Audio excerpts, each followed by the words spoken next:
Hey guys, Riley Spanish here. In this video, I have this big ol' envelope. It is a lot that I won on eBay. I've opened a few of these and filmed them, and the videos just weren't all that exciting. Not a lot to go through, maybe a more like decisive, smaller purchase. So I thought I'd hold off until I had another pretty big one to go through. And this one is like 600 or 700 cards. And it should give me a bunch of stuff to help me fill out some slots in some binders. So that is kind of the goal here. Looks like we've got it in 4 individual bricks here. So we'll go through and do them one at a time. I've purchased from the seller before, and they don't live too far from me, so the stuff usually gets to me pretty quickly, which is nice. And it's always been kind of what was described, and you know, it's always been sort of worth more than I get it for in the auctions. There's some of them I stop bidding on if they get too high, but start with a little pile here. We've got a Pop Series Burmy, some Poochyenas from Power Keepers. This should all be sort of in the EX, Diamond Pearl, Heart Gold, Soul Silver era. Nice Ivysaur from Crystal Guardians, Charmeleon, Pachirisu. A good mix of those sets though. Oh, and I got this for about $80. I can't remember the exact figure. Not going to be a bunch of holo rares or anything like that necessarily, or ultra rares, but it's just like the sheer quantity of this vintage bulk. And a lot of it is worth, you know, $1, $2, $3, $4 a card, depending on the card. Some of it obviously a little less. I don't know if I have that MC's Chatter card yet. That Fisherman's a cool one. All the Heart Gold, Soul Silver trainer cards are so cool. Black Belt.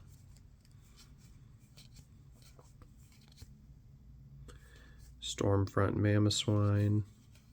But I will go through these after the fact, see what I actually needed for my sets, check the rest to see if I want to put it on TCG Player or, you know, just bulk it out myself later once I have, you know, a nice big pile of stuff to run an auction on.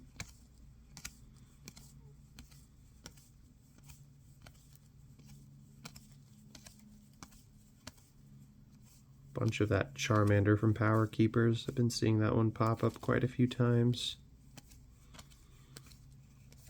There's one card I'm very excited for in the mix here. I'll point it out when I get to it, but it's and there's a few of these World Champs in there. It is a one from Delta Species by my favorite artist.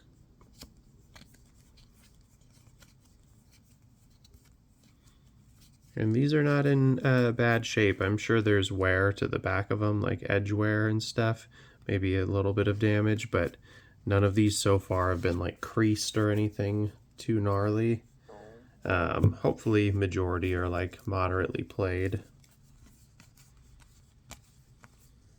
There's another World Champs card. Got Scott.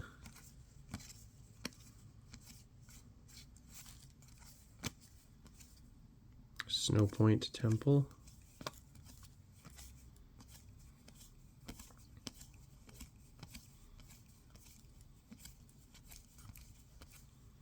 And some of these World Champs cards are actually worth more than you would think.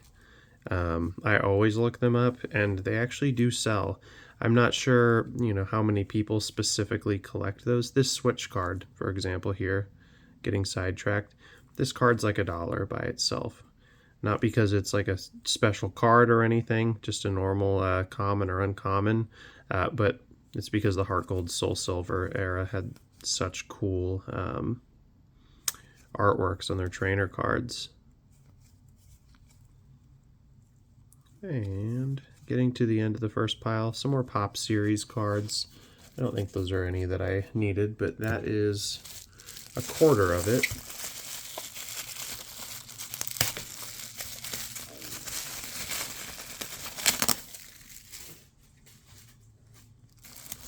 get into this second brick here.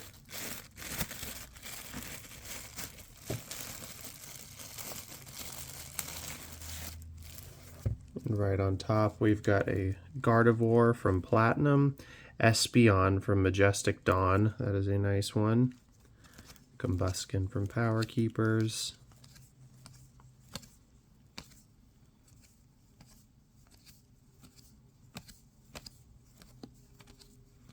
Yeah, that Espeon is cool to be in there. I know that's worth a little bit.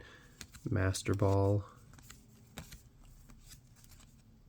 Sableye. I always love Sableye artworks. They're always very, very cool looking. Not a Pokemon I ever like use in game when I'm playing, but he always gets some cool card artworks with the gems and everything.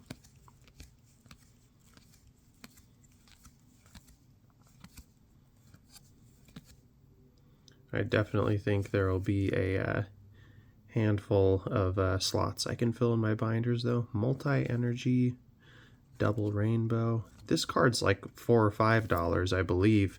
I just had an extra one that I sold. I want to say it was at least 3, if not more.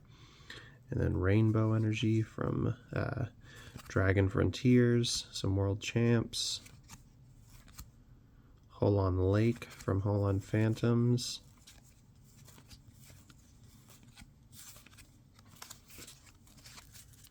I don't know if I have this Gardevoir yet. I might, but I'll have to check. That's the fun part of getting these big lots too, is kind of organizing it by era and then set, and then checking my binders and the Pokelector app and seeing, you know, how much closer I get to filling them all the way out. Then usually, ooh, this Pichu's a nice one to get in there. And Ampharos. This must be like a deck exclusive version where it's non-holo. There's a lot of those where normally it would be a holo, but they put it in like a theme deck or something. Happiny, Heart Gold Soul Silver Growlithe, Pikachu from Majestic Dawn, Minun from Secret Wonders. That should be a rare. Yes, it is. Very cool looking. Misdreavus, Mismagius, that is not a rare, I expected it to be. Legends Awakened, Mamoswine, Croconaw Delta Species, that's my favorite artist there, Yukimori. That's not the card I was talking about that I'm excited to uncover when I get to that though. Mime Jr., Teddiursa, another one by Yukimori. And the last little stack from the second brick. Lots of starter Pokemon too, and those are always good for me to have in my TCG player inventory. They kind of, you know, like buff out an order where somebody will, you know, order 2 or 3 things and throw a couple random, you know, Charmanders or Bulbasaurs on there. First gen starters specifically. The later ones, they're hit or miss if they have any like value or anything. Ivysaur from Crystal Guardians, that's a cool one. Elekid. Got Exeggutor and Snorlax from Diamond and Pearl. That's a good one. So that is halfway through.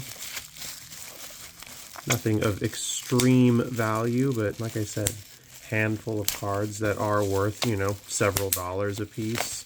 And then, you know, the average card of this age range, if it's something that I feel like going through the time to list on my TCG player, which is linked on my YouTube channel homepage. If I feel like going through the trouble to list them, then at minimum they're like 25 to 50 cents. This is the card I was talking about though, right here. The Ditto disguised as Pikachu from Delta Species, and then we have the Mr. Mime version right behind that. These are some of my favorite Pokemon cards ever made. There's a bunch of them. There's like 10 of them in the set. I've got a handful of them in reverse holo, but they get quite expensive in reverse. But I do not have the Pikachu. I have one of the Mr. Mimes, but there are more than one. I think one of them might be a Pop series. Not sure if I have this one, but I know I don't have the Pikachu one. Very excited to have that now.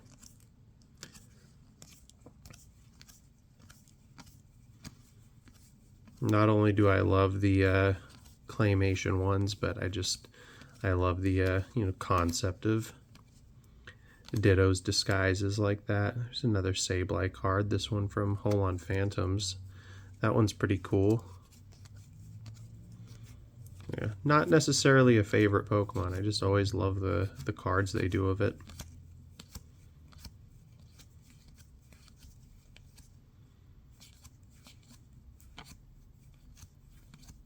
I've got a couple more lots actually from the same seller on the way. There's Farfetch'd from HGSS. A couple more from that set. And in those, I have the actual Ditto card from this lineup of Dittos where it's not disguised. I should probably do a video on that when it arrives. Should be, I'd say, a couple days after this video goes up.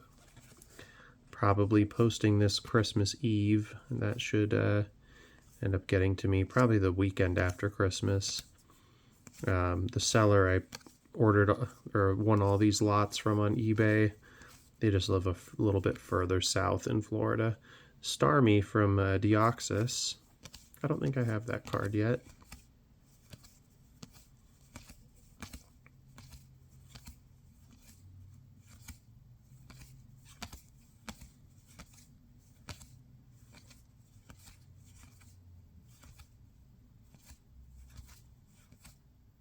The Good Rod. I don't know if I have that one. Burnt Tower. This card's not really worth anything, which is surprising because I was saying a lot of the Heart Gold, Soul Silver ones are.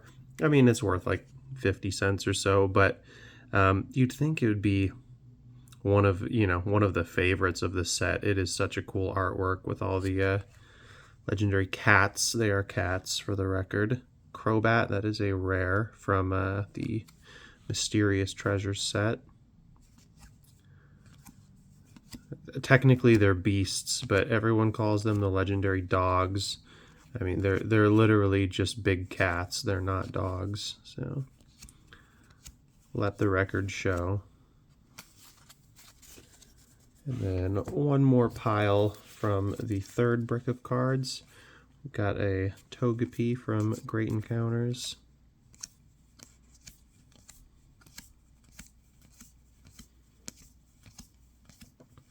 Some Eevee cards in the mix here.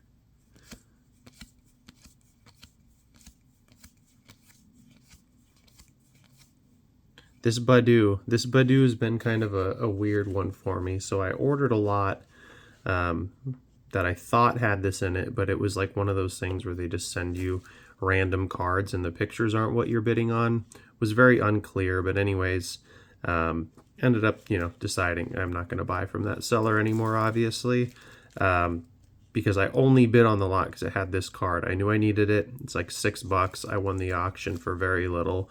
It's like, cool, I'm getting that card and then whatever else it comes with. I got another lot that actually did come with it. Very excited for that to happen. And now here I am with another one. So this card is like $5 or $6. Not really anything too crazy, but it's just weird that recently I had that experience not being able to get the one that I thought I was getting, and now I have a couple. There's a nice Jolteon from Majestic Dawn as well to go with that Espeon from earlier, and Machamp from Diamond and Pearl. And on to the final stack here.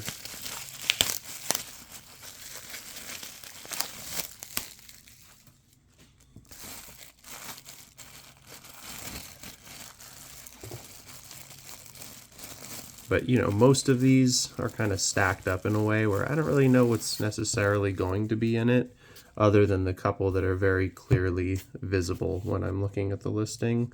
All I know is that, I trust the seller and there's a good quantity. Flareon GL from Rising Rivals, that's a cool one. Some good Evolution cards in the mix today.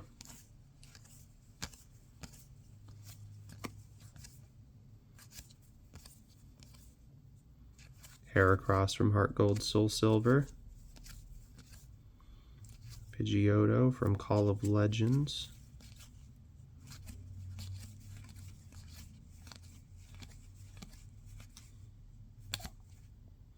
Drake Stadium. I know that I need this card. I don't know if it's, you know, necessarily worth anything, but I do know that that is a newly filled slot in my binder. Same with Phoebe's. I didn't have either of those like specific Elite Four member stadium cards.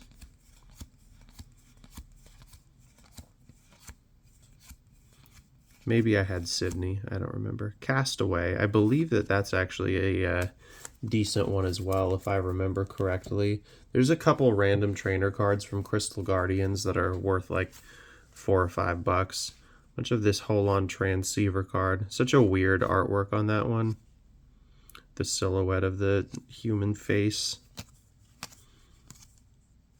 Psyduck Delta species.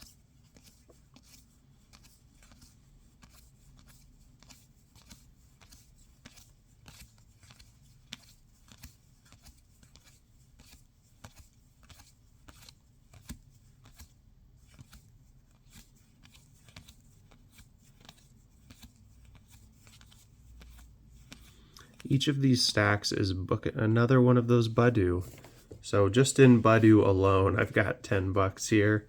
And then, you know, of course, everything else that has any kind of value. Obviously, I'm going to be keeping some of this, but a good amount of it will be flipped for some degree of a profit. All I ever really hope for is to, you know, try to break even to make the cards I collect out of it as close to free as possible. It's a lot of work to, you know, sort and go through and list these things, but I enjoy doing it, so it's kind of worth it. Every now and then, you know, you get a little behind or you get like 30 orders in a day. It can really throw off your night a little bit, but I think it's mostly a pretty fun thing. Coming up on the end of this lot here, see what's in these last couple sleeved ones. I believe this rare candy from Great Encounters is, I could be wrong. There's an older rare candy card that's just for some reason worth like $5 or so. It looks like a couple more Pop series. I don't know why these got the sleeve treatment. They're not really anything special, to be honest, but I do like the Pop series, so I'm working on those sets. Don't think I filled in any spots with this lot on Pop series specifically, but plenty of good stuff for me to sort through. Anyways, thank you for watching. Please consider subscribing.